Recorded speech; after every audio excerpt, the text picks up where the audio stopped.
is an attitude of mind, and it can be good and it can be bad. People can be determinedly wrong and determinedly right and determinedly fair and determinedly unfair. But determination, I suppose, is generally speaking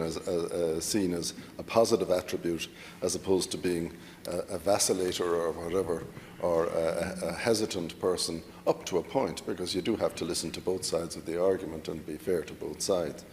But I mean, something such as honesty, how is the Commission to evaluate the honesty of a person coming before it? I mean, they can't be submitted to any test unless they're tax records. It's very hard to imagine how the Commission would evaluate honesty. But the point that I want to make, and I think it's more at a more serious level than those observations, is this: that, for instance, it strikes me that experience, which might be very relevant as to whether somebody was appointed, say, to be a judge of the Circuit Court, would be service, for instance, as a member of the Residential Tenancies Tribunal, or the Employment Appeals Tribunal, or as somebody involved in the asylum process, or something of that kind, or serving on an appeals board for the state, where they would have demonstrated, and they could be asked about it, you know, they would have demonstrated a capacity to be judicial, or quasi-judicial. And to me, that, therefore, experience is hugely important. And, you know, you look at the notion that experience should not be one of the stated criteria, and then you sort of say, well, is the Commission to be blind to the comparative experience of two people who are candidates for shortlisting? Surely they must give some credit for experience, satisfactory performance and experience of a judicial kind, or a quasi-judicial kind. And surely, as Senator Norris says, they should ask, particularly if somebody was going to be appointed, say, to the Circuit Court or the District Court, they should ask, you know, you appear to have been an in-house conveyancer for a bank and a practicing solicitor for the last 30 years or 20 years. Surely that experience must be weighed against, as I say, somebody who has experience either in litigation in the courts, or alternatively somebody who has, or both, somebody who has experience in one of the tribunals which have been established by the state. I don't accept the proposition that experience is inappropriate to take into account in this context. And what worries me about excluding it is that you'll have people who have no experience being recommended on the basis that the minister in the Seanad said that experience was not something which should feature in these statements, and not something which should feature in the published documentation. And therefore, the argument will be made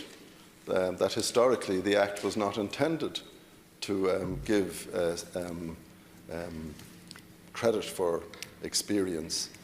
where it's relevant.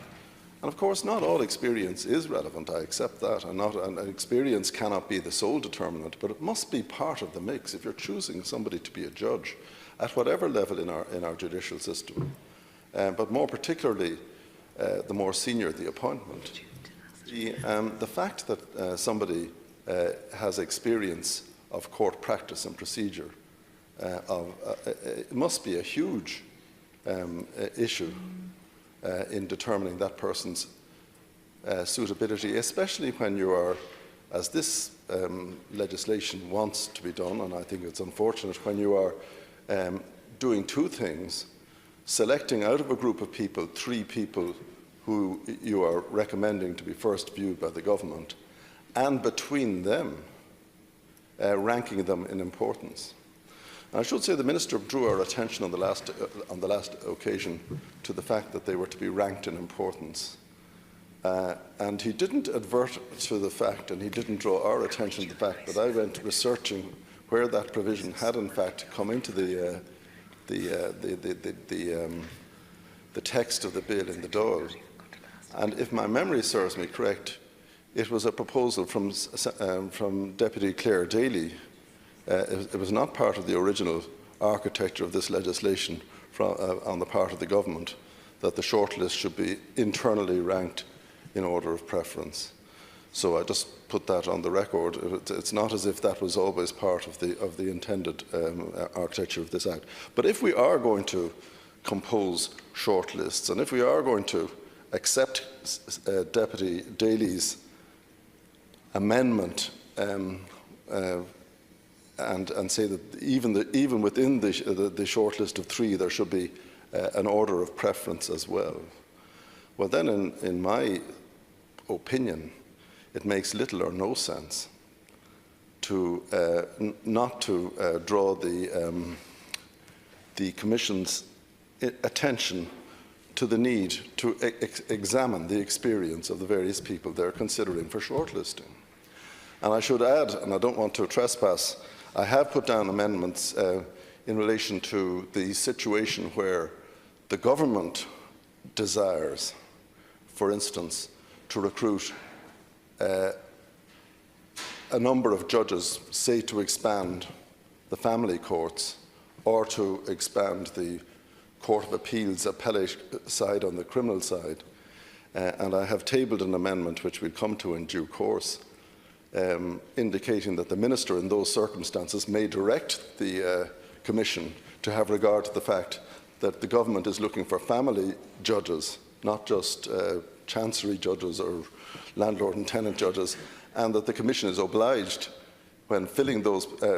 when making up its recommendatory list, to have regard to the underlying purpose of the vacancy or whatever that the government is asking them to make a recommendation in respect of. And in that context in particular, and I think that's an essential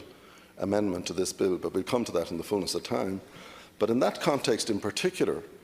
to say that experience is irrelevant is, I believe, not appropriate, and not to include it in the list of attributes of a person to be recommended, and to choose not to do so and to reject an amendment designed to do so is to create a false devaluation of experience, which should not happen.